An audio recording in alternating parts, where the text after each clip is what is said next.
Okay, guys, you're very welcome to the very first episode of the Executive Growth Podcast, and it's a video podcast. I want to introduce you to somebody really, really special. She's one of our members within the community, and her name is Nicole Long. So as I mentioned on the last podcast episode, I was going to try something new because I wanted to bring people onto the actual podcast itself. And Nicole is one of our members within the community. And I want people to ask me the questions in terms of, instead of me trying to figure out what is it that people want to know, what is it that they want to learn, it's an opportunity for people to actually come on board. And Nicole is going to curate a lot of the questions that we're going to share within the community itself. And we're going to jump on here within the podcast, the video podcast, and I'm going to answer just questions. That's literally all I'm going to do. And hopefully in that way, you'll find out a little bit more information about the actual subject matter that you want to get covered. There are questions that you want to know about, as opposed to me trying to figure out what it is that you want to learn. And Nicole has the full brief to go as deep as possible, as much as she wants to do. She's passionate about personal development, personal mastery. So she's going from the lens of how I can help her and support her in her own personal mastery, as well as the members within the community. So, and because it's a video podcast, which is the very first episode of this one as a video podcast, you know, I've been doing the Executive Code podcast for over a year now at this stage, and it's just in audio format. But now with it being in video format, it means that you can catch it on YouTube, or you can catch it, the audio version, on your podcast channel. So that's just to give you an idea of what we're doing on this one. So this is the very first episode that we're going to go with, and hopefully do many, many more of these. Okay, guys. So I'm here literally to support and help you as much as I possibly can. So let me introduce Nicole first of all, just so that you guys know a little bit about, you know, who is Nicole and where she's coming from. So let me just read out what Nicole's bio is. Believe it or not, now, if you asked me to make this up, I could not make it up. If you asked me to dream it, I could not dream it, because as soon as you hear the bio, you'll understand. If you know anything about me in terms of my background, what I love and what my interests are, what I'm passionate about, and also if you're familiar with our community and all that kind of things, as soon as you'll hear this bio, you'll understand why I literally, when I came across Nicole, I got so excited about having her on the show. So let me read out what Nicole, some of her background. Believe it or not, Nicole is a commercial pilot from the US and Singapore who's passionate about personal development and how you can reach your full potential. She's worked with McKinsey, NASA, Cessna Aircraft Company, and the International Air Transport Association, also known as IATA. She has degrees in aeronautics and aviation finance, has been acknowledged in the book called The Evolution of International Aviation, Phoenix Rising. She sees many parallels between flying as a pilot and life. And she's here with me to join and go deeper into a deeper understanding of personal mastery, while also helping others on their journey as well. So now that I've actually read out Nicole's bio, you can understand why I got so excited to have Nicole on the show itself. Because as you know, I'm passionate about flying. I've flown a number of different types of aircraft. I love flying more different types of aircraft. As I said on the previous podcast or previous video I did before, I am dying to get into outer space and experience what it's like to fly in outer space. So, and the members of our community will know how much I use flight references within the actual community itself. So to have a commercial pilot on this show is just absolutely phenomenal. So I'm going to hand it over to Nicole. Nicole, tell us a little bit more about yourself, just so that our listeners know a little bit more about you.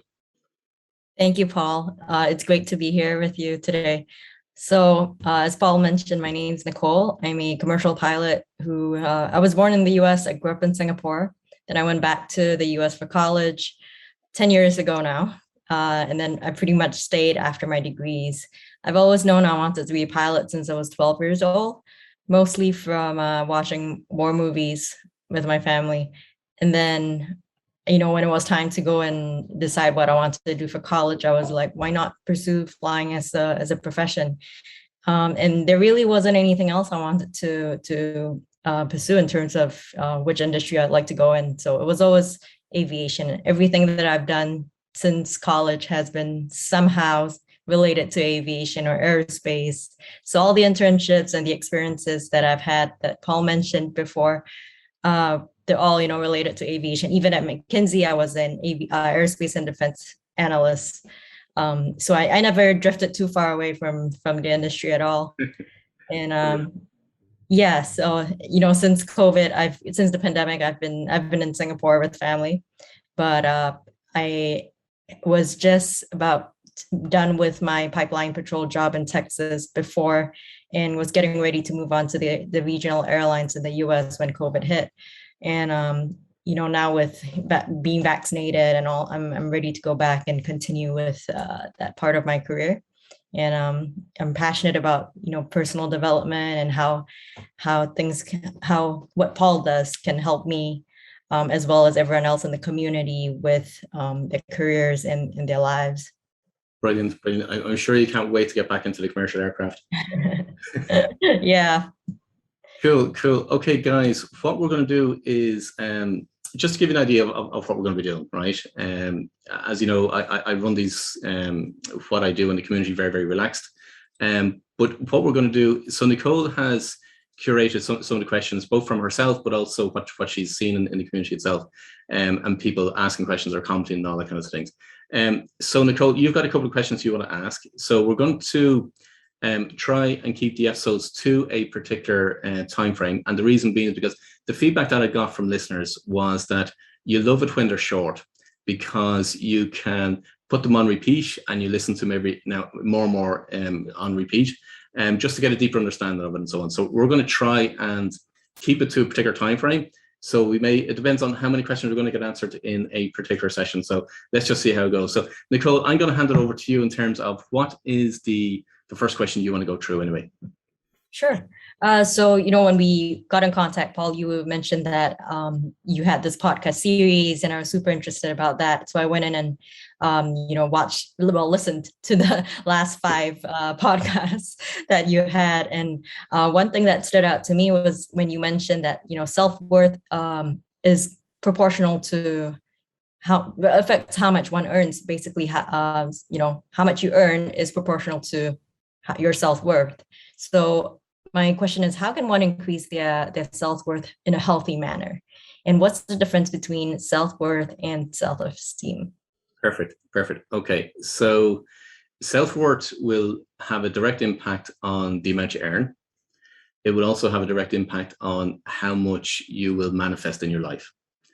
And it will also have a direct impact on if you get something into your life that unconsciously you don't feel worthy to receive or to have, like, for example, an expensive item. And something that we discussed in the community recently was that somebody that I know got a brand new car. And it was a car that was worth over $160,000, or sorry, euros. And I observed it's somebody that's close to me, but I observed literally how much he didn't really feel worthy of having the actual vehicle itself, and what actually happened as a subsequent. So he ended up having a number of accidents. He ended up having the car ended up being scratched and dented and all that kinds of things. So this is something from a self-worth perspective, it actually has an impact on a lot of different areas of our life. But let me just go through a distinction for people. There's a difference between self-esteem and self-worth. Now, people talk about self-esteem and they look at, okay, so how do I build my self-esteem? But I want to classify the difference between the two of them, because look at self-esteem as being external and self-worth as being internal. So Nicole, take it from the point of view of when people invest in self-esteem, it's all about what's the image that I can create for myself. And they start to think about, okay, so what's the clothes I wear? What's the degree that I'll go through? What's the career that I'll develop? What's the house that I live in? What's the car that I drive? And a lot of it is unconsciously trying to please other people. So they're investing in everything that they can possibly do in order to please others. And they're looking for that recognition or that acknowledgement from other people. It could be our peer group, it could be friends, it could be family, it could be parents, it could be anybody. And what we're doing when we're investing in self-esteem is actually looking for the acknowledgement from other people and that recognition from other people. And lo and behold, when we don't get it, we feel bad about ourselves. And then we constantly strive, well, I got to go more and more and more and develop more in relation to what it is that I'm doing from a self-esteem perspective in order to get that acknowledgement or to get that recognition from other people. So think of self-esteem as being external when we're investing in external. Self-worth is that inner knowing about ourselves. Self-worth is about how we value ourselves.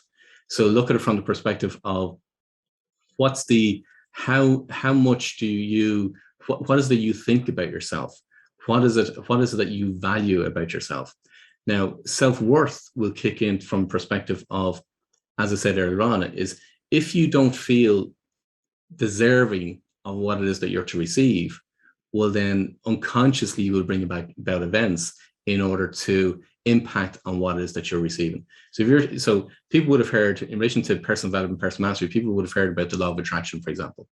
And it is, yes, it's one of the universal laws, but they want to attract things into their life, or they want to manifest something into their life. But ultimately, if they don't feel worthy of receiving what it is that they're trying to manifest, they're never going to manifest it. And if they do bring something in, and you often see this in relation to, say, somebody that gets an inheritance or gets something that's substantial into their life because it's been given as a gift. Unconsciously, they will actually put that away. They will throw it away. They will get rid of the money because they may have shame, or they may have guilt, or they may not just feel worthy about receiving that into their life. So that's how self-worth can literally impact every single aspect of life. It's not just in money terms, it's in relationship terms, it's in our career path, it's in our business life, it's in every single aspect of our life. So really what you want to do is ask yourself, whatever it is that you're doing, whether it's your career, whether it is activities that you're doing, whether it is the business that you're creating, whether it's the clothes that you wear, the car that you drive, the house that you live in, is it a case that why are you doing it? Are you doing it really for yourself? Or are you actually trying to create an image in the hope that you're going to get the acknowledgement or the recognition from somebody else? And I also think of it from this perspective, a really, really very easy test to do is that if somebody was to comment on something about yourself, so say, for example, if you're driving a car or you have a piece of clothing and you meet somebody and they pass a derogatory comment about the car that you drive or what it is that you're wearing, how would you feel about that derogatory comment? Well, Now, I probably wouldn't like it. yeah, exactly. And that's the natural reaction. But if your self-worth is high, you don't really mind, you're not attached to whatever it is that their comment is. Self-esteem, when you're investing in self-esteem, you want their comments to be positive. So therefore now, if you get a negative comment, what you'll end up doing is you'll end up saying, oh, maybe I should change my car, or maybe I should change what I'm wearing. Maybe what I'm wearing doesn't suit me, so therefore I should get something else. So you go into this constant spiral of conversation in your mind in terms of, but ultimately what you're trying to do is you're trying to please other people. When you're self-worth and you're investing in self-worth, what you're doing is you know who you truly are, and you know what it is that you value yourself, and therefore you're detached, for want of a better word, of what anybody else might say. Now, will you take feedback? Yes, you will.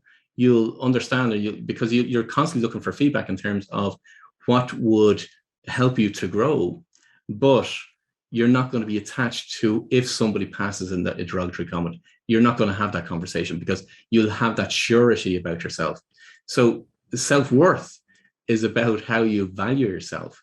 It's an internal feeling, as opposed to self-esteem is when you're investing in somebody else. Does that make sense? Yes, that's super clear. So what you're saying is that even though a lot of people use self-worth and self-esteem interchangeably in, daily conversation, self-esteem is what you think people think of you, whereas self-worth is what you think of yourself. Exactly. So would you say that self-worth is more important than self-esteem? Absolutely. Yeah, absolutely. You invest in self-worth. Self-esteem is not something that you shouldn't pay much attention to. Let's put it that way. And so someone could have very healthy self-worth and zero self-esteem. Is that possible? People will interpret as being the same, but they're not the same. Okay. You can have a healthy self-worth and self-esteem doesn't even come into your radar. Because it's not the case. Now, this isn't, I'll be careful, because your question was, how can you have a healthy self-worth Mhm. Very different. So Mhm. healthy self-worth is, if you'll know from the community, I use the pendulum as an example, as a metaphor to explain a lot of different things. If you have an unhealthy level of self-worth, now you're moving towards more being egotistical or narcissist. So therefore now it's a case of you're looking down on other people. That's not a healthy self-worth. Mhm. Self-worth, a healthy self-worth, is where you see other people as an equal. You're not looking up to them and you're not looking down to them. You actually see them as an equal because you see who they truly are as a person, as an individual. So therefore, when you meet somebody, that's where your self-worth is, for one better word. You know who they are because you've discovered it for yourself in relation to, from a healthy self-worth perspective. So that's where, yes, you will invest more, or you will recognize more from a self-worth perspective as opposed to from a self-esteem perspective. Does that make Gotcha. sense? Yeah, it does. Okay. So I'm going to flip the question a little Yeah, bit and ask, absolutely. can one person have a healthy self-esteem? Should we, at what point should we, realize that this isn't healthy, that we have to stop caring about what others think of us? Or should we just not care what others think about us at all? It's it's a really, really good question. When you look at it from the perspective of the vast majority of people that I would see or work with, they would have a low self-worth. Now, let's just take it on a scale of 1 to 10, just to make it easier for people. When I say low, they may rate themselves somewhere between a 5 and a 6. Okay. There's some individuals that will rate themselves at a 1 or a 2, meaning they're really, really low from a self-worth perspective, but they're investing in high self-esteem, meaning they're investing in the car that they have, the career that they're developing, the house that they live in. That's all investing in somebody else's. So a great way to look at it is that if all of that was taken away, and this happens so many people, in so many people that I work with and so many people that I come across, when their life is taken away in terms of the house is removed or the car is removed or they're made redundant, that's one of the first triggers that people get, meaning they lose their job or they're made redundant. Their whole identity has been in that career. Their whole identity has been in the house that they live in, the car that they drive, and so on. And if you look back over the last couple of years, the impact that has had on people in terms of COVID, losing their houses, or during the most recent recession, so in the most recent crash, where a lot of people lost their identity from that perspective, that's because the vast majority of it was invested in self-esteem. So it's not that you invest in both, you invest in self-worth. You invest in really primarily one. Is it a case that you care about other people? You absolutely care about other people when it's a healthy self-worth. And do you care about other people's opinions? Yes, because you take it on as being feedback. But it's not a case that you get into a downward spiral of thinking of, oh, I'm not good enough. I'm not worthy. I'm no good compared to other people. That's not a healthy conversation to have in our mind. But if you invest in self-worth, well, then you know who you truly are. So if you lose your job, or you lose your house, you lose your car, or you lose anything in your life, it's not that you're not crushed by those events that happen in your life. You actually know who you truly are as an individual, and your self-worth is at a high. So therefore, now you move on to the next part of your life. So therefore, you now invest in, okay, so that's what's happened in my life. Yes, I need to get over it. So what do I need to do next? As opposed to wallowing in the circumstances that actually happened. If somebody that's invested in high self-esteem, they will be crushed for weeks, months, years, and because literally that has been their whole identity. And ultimately, what it's trying to get the individual to do, is understand they are so much more than everything else that they've invested in. There's so much more than the car, the house, the career, the business, the life. There's so much more than that. And part of it is to try and get them the feedback of understanding you are absolutely so much more than that. When you know who you truly are, which is your self-worth, now you know what it is that you can actually achieve in life. And so someone with, a healthy and high amount of self-worth, even if they lose like the car, the job, they know that they are worthy enough to be able to get the money back, or to be able to climb out of that hole that they found themselves in, instead of just pitying themselves and complaining and exactly. Because a healthy self-worth, and I want to use your term because you put in the word healthy, which was absolutely amazing. Healthy, from my perspective, is equilibrium. So if you think of from a pendulum perspective, when you're in equilibrium, that pendulum is in equilibrium. As soon as that pendulum swings to either side, you're now out of equilibrium. So a healthy self-worth is when you're in equilibrium. When you're out of equilibrium, now you're not in a healthy equilibrium state. You're not in a healthy self-worth. And that's where I said earlier on, in terms of that's where you'd be moving more towards being a narcissist, or on the other side, being too humble. So you're on either side of equilibrium. If you're being too narcissist, people will perceive it from the perspective of you absolutely don't care about anybody else. You only care about yourself. That's an unhealthy self-worth. A true equilibrium self-worth is where you absolutely care about other people, because you see them just as much as you see yourself. So that are there any indicators, to let yourself know that you're on the right path, that you're in equilibrium? Look at it from, perfect. Look at it from the perspective of a question you got to ask yourself. One of the fundamental questions, but you got to answer this honestly. It's not a case that now, what I mean by answer honestly, you just have to answer to yourself. So you just got to go inwardly and say, look at anything that you're doing in life. Ask yourself why you're doing it. What are you doing it for? Who are you doing it for? So if you mentioned earlier on, Nicole, in terms of from a very young age, I think you said from the age of 10, you always wanted to fly. You always wanted to be involved in aviation. You were doing that for yourself from the age of 10. A lot of people go into careers because it's what their parents expected of them to do, or a family member expected of them to do. And lo and behold, they get into a career, and 10, 20, 30 years down the road, when that person of influence has actually moved on or passed away, they actually start to ask themselves, why am I doing what I'm doing? I don't actually really enjoy doing what I'm doing. I've been doing it because of something else, circumstances, other people, or the acknowledgement or recognition from other people. So some of the things we're going to look at is that if you ask yourself the question, anything that you buy or anything that you do, why are you doing it? So are you, and the honest answer is from the perspective, I'm doing it because I absolutely want to do it for myself. I love myself. I care about myself. I value myself. So therefore, this is the reason why I want to have this item in my life, for example. So whether it's a car, whether it's a piece of clothing or a piece of jewelry, whatever it might be. But if the honest answer is along the lines of, well, actually, I'm buying this car because I will be perceived as being more successful, or I will be perceived as being, better than other people, or it will help to get the recognition from other people. When you start to ask questions along those lines, now you'll know you're investing in self-esteem and you're not investing in self-worth. They're two very, very different things.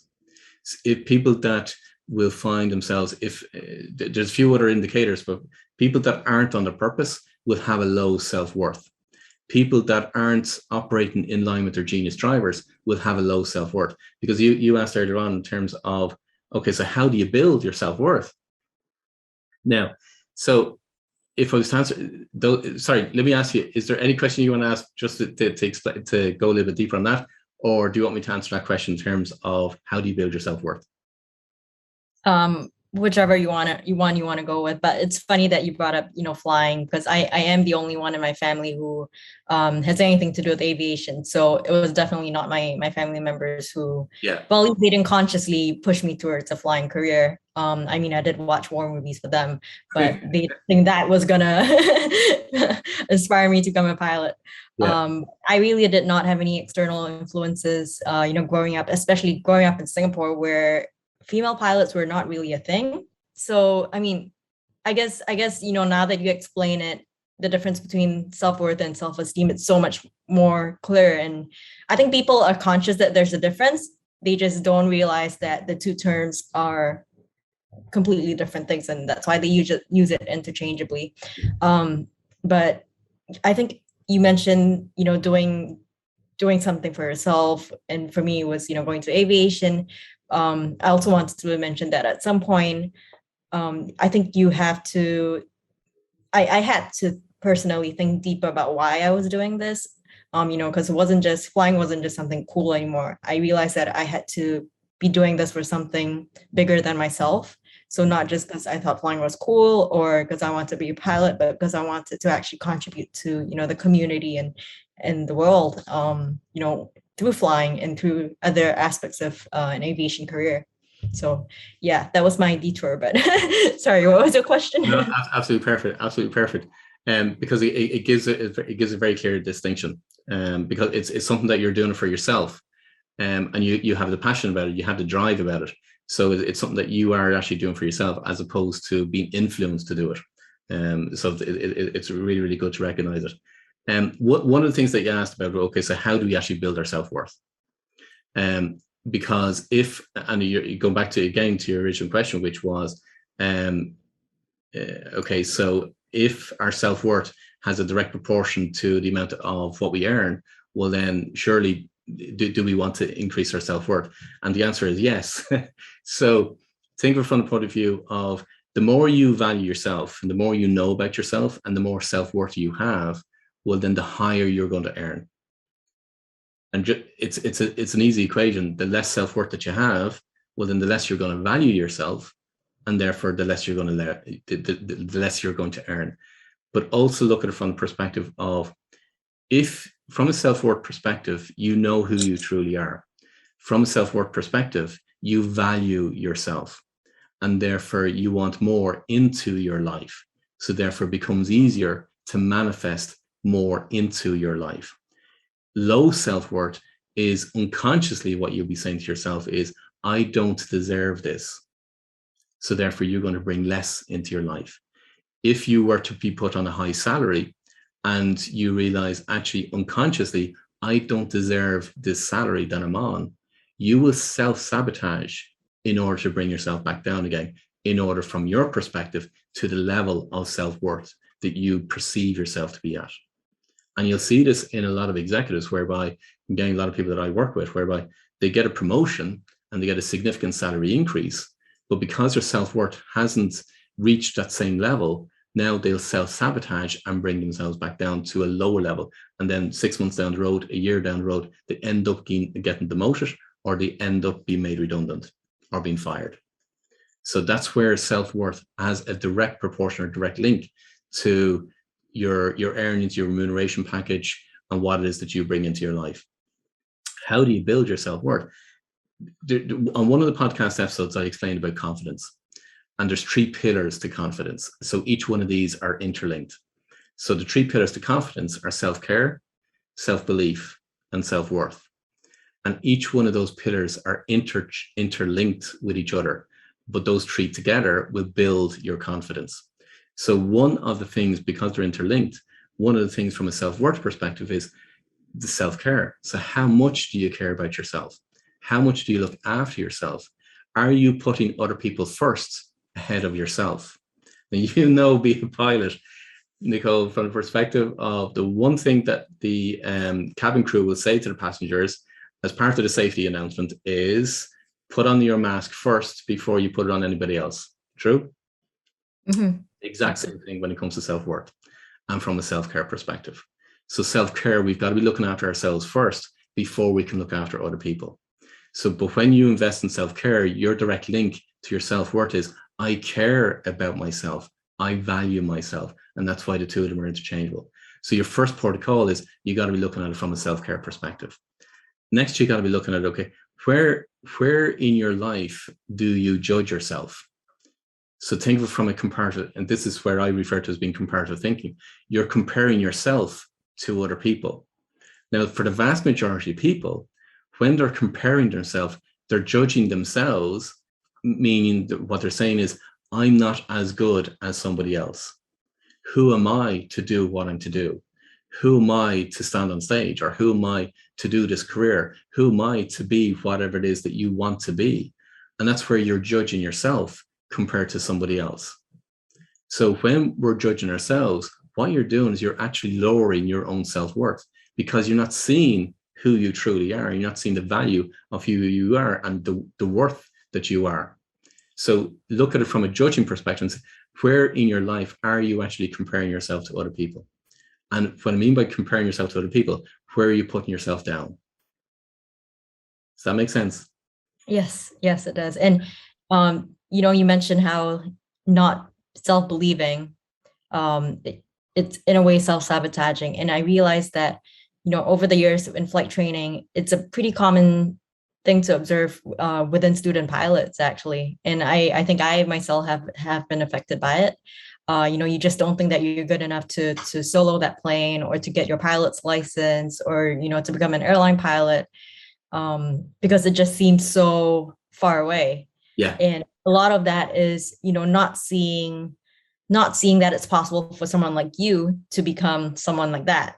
Yeah. And I think it's especially prevalent for female pilots, because the percentage of female pilots is so low.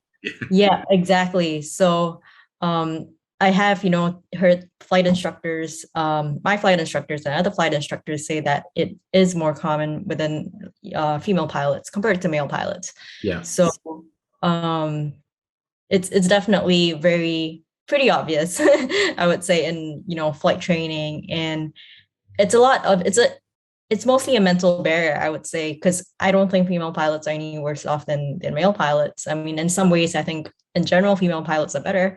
But it's a lot of a shift in mindset required, to get over that hump and make sure that you clear that phase of flight training, or whatever it is you're trying to do in life. Yeah, absolutely. So what you touched on is going deeper into self-belief. And so we might actually cover self-belief on one of our next episodes. What you want to look at, the fastest way and the best way to increase your self-worth is working on your genius drivers. So your genius drivers is what is unconscious to you, but they can be identified. And that's part of the work that I do with clients.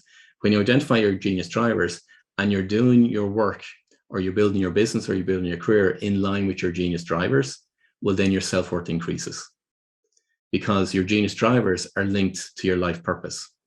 So your life purpose, when you're pursuing your life purpose, your self-worth increases significantly, and it increases in equilibrium, and it increases an awful lot faster than doing a lot of other activities to try and build your self-worth. So the key to building that pillar of self-worth is knowing your genius drivers and aligning your business or your career along with your genius drivers. Think of, as we said earlier on, self-esteem is where you're investing in, the car that you drive, the house that you live in, the career that you're doing, or in order to please other people. That's for other people. That's not where you're building your self-worth. So when you own your power and own who you truly are, if you're to ask yourself the question, who are you, or what are you? Most people would say, well, I'm a pilot, or in my term, if we go back many, many years, I'm an accountant. So most people identify themselves with the profession that they have, but they're so much more powerful and so much more than the profession that they actually are. So much more than that. So when they know who they truly are and they're doing the work along what their purpose is, that's when they actually increase their self-worth. Do you think there's a different way of answering what do you do? If someone asks, someone you just met just asks you, what do you do? Is there a different way to answer the question besides telling them, what do you do for work? Yeah, it depends on the circumstance. So if you take it from a networking perspective or a social perspective, yeah, most people are going to answer, look at it, yeah, I'm a pilot, I'm an accountant, or I'm a business owner, I'm a business consultant, or whatever. They will put those labels on it. If you were to ask me from a business perspective, and I'm going into a networking event, how would I introduce myself? I never use my badge, meaning I never say that I'm an accountant or a business consultant or a business coach or a business mentor. I'll tell them what it is that I do. So it's the results or the impact that I make for clients. But it's more around, for yourself in your mind, knowing who you truly are. So not necessarily worrying about the badge or the title. It's more about this is much more, so it's going deeper into knowing who you truly are. Self-esteem and self-worth. That's where the road splits. It does, yeah, exactly. Exactly. Perfect. I think we've covered quite a bit. We probably this is actually a long episode, but it was so valuable in terms of, and I hope so valuable for our listeners in terms of understanding, knowing a little bit more about self-worth and the difference between self-esteem and self-worth, and also knowing from the perspective, okay, so what are you actually investing in? Are you investing in self-esteem or are you investing in self-worth? We're going to continue our conversations over the next number of episodes.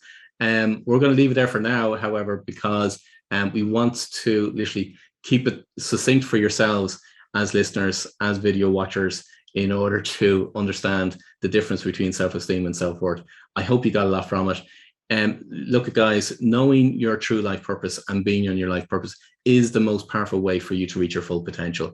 It's what I do for clients. It's what I do and work on within the community itself.